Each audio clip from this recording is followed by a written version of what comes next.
So basically, you took what was a handmade, customizable product, and turned it into a product that could retain the quality but could be mass produced. Hi everybody, Gary Williams here for Toolbarn, and I'm here with Connor from Diamondback Toolbelts. And Connor, we just wanted to take a couple of minutes and visit with you a little bit. You've got a great story, I think, just from the conversations we've had. How did you, a lawyer, right? You were a lawyer. How did you get into this kind of a business, and why? Well, Gary, my business partner and I have been best buddies since we were 7, 8 years old. And I never wanted to be a lawyer.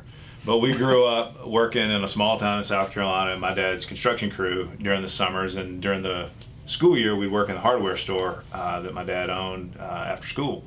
And you know, aside from blowing up a whole bunch of spray paint cans and burning a bunch of stuff, we learned a little bit along the way.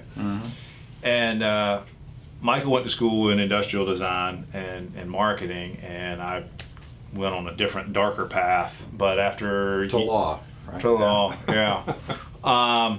But we both kind of came to a certain point in our lives when Michael left. He'd been working for several major tool companies as an executive, and he left those to start his own company, and brought me into the project as sort of a tester, as well as helping him set up the business. And that's when we found out about Diamondback being for sale, and we looked at it, and Michael sent me an email, said we should buy this company. I have it framed on in the office back at the shop. Right. And I said something to my wife. I said, "Hey, Michael and I want to buy this company." She said, "Go for it. Just do it. Whatever makes you happy. Just get out of the house, buy a company. Just whatever makes you Quit happy." bothering me. Right. And that's a great thing about my wife. Yeah. That's how we ended So up you buying bought the it, company. but you bought it from somebody in Alaska, correct? Yeah, the company was owned by excuse me, by a lady in Alaska. She was making the tool belts one at a time in her garage. And when we found out about it being for sale, the first thing we did was we reached out to him and said, "Well, we're really interested. We see some samples. You know, we've seen some stuff on the internet. We don't have any inventory." So they'd been taking orders. They'd filled a number of the orders, but not all of them. So we said, "Well, we'll see what we can do." And the company had a Facebook group, and I bought a tool belt from a guy on that Facebook group, and Michael found a guy near him in Indiana who'd reviewed one, and we got those 2 samples, and we kind of rubbed our heads together and said, "Hey, I think we can make a go of this thing." And part of the closing was she made one of each item, and sent us the templates and things that she'd been using, but those weren't really what a full manufacturer would use. All right. So we took all the samples we had, we took them to a manufacturer that we'd already established a relationship with, and basically had them reverse engineer everything. And so that manufacturer's in Milwaukee. And then along the line, as we just kept developing new things, we met up with some guys down in North Carolina who also do some manufacturing for us, as well as a lot of our design work. Okay.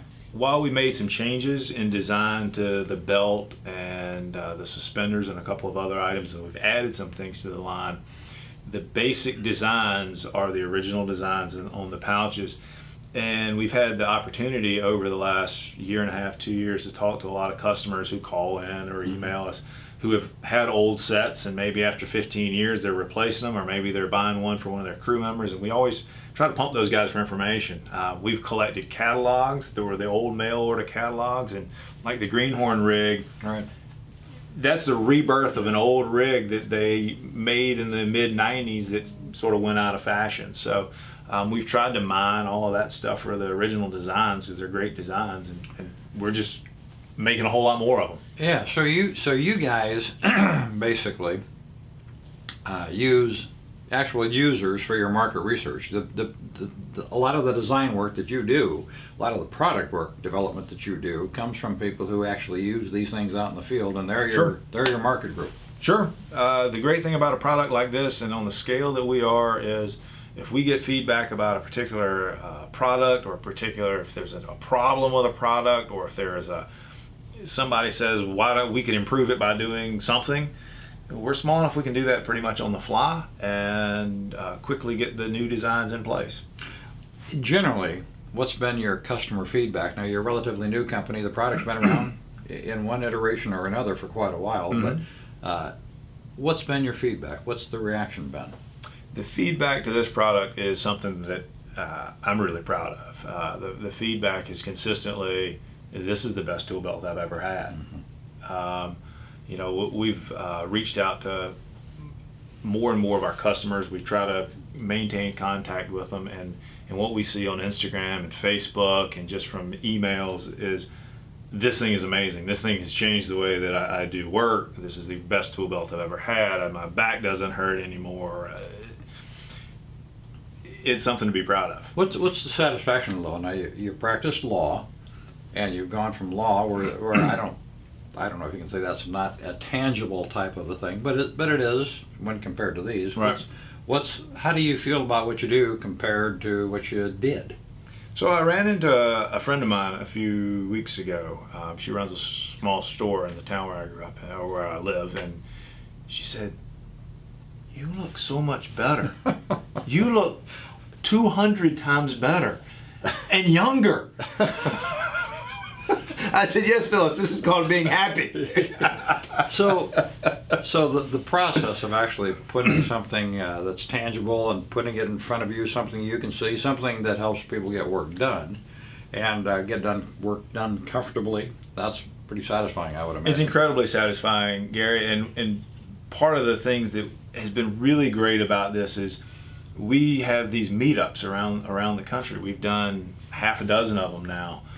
We do them alongside trade shows or at our offices or anywhere that we can find somebody to let us have one. And we actually get to meet a lot of these customers. And so many of them are from the Instagram community, and they come and you get to know these people as more as just customers. You get to know them a little bit as friends, and you get feedback on them. And at the last one, I was there until 1:30 in the morning before I finally ran them out of my office.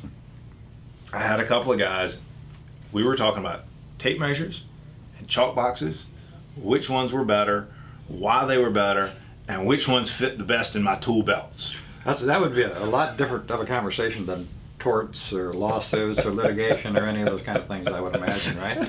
Yeah, it's fun. Yeah. So I think it's worth also noting that your products are American made. They're American made. And that's a big thing. I know at Toolbarn that's something that we pay attention to, or that we like to see. It's like I tell my customers, they work in America, I work in America, we should help other people work in America. So we are very dedicated to that flag that's on every one of our tool products. And it's got to be satisfying, besides that, to be producing a product that is it's a good product. It helps people to work more comfortably and more efficiently, and that's really what the purpose of any kind of tool is to help people work more efficiently and better and get more done. You're right. The premium tool belt market has been dominated by basically one player for a long time, and obviously Occidental created the category, but we see that there's room to expand in that. Just like any other tool, there's always room to grow and make it better. And most people don't think of having the best tool belt out there or to be cutting edge in that type of an arena, but we feel that you can be, and that there's a difference to be made, and it's going to make you work better and smarter. And if you can't afford to have somebody follow you around with a box of your tools, right, and hand those to you as you go about the process of working, then a good tool belt. We got the next best thing. You got the next best thing. Well, look, it's the story, I think, is fascinating. I mean, buying from the woman was from Alaska, and she was making it all by hand, and you've taken that and you've modernized it and you've developed a process where you can deliver a lot of product to a lot of people. Doing the best we can. Yeah, good. All right, well, thanks for being with us. Good to meet you, Gary. Enjoyed it.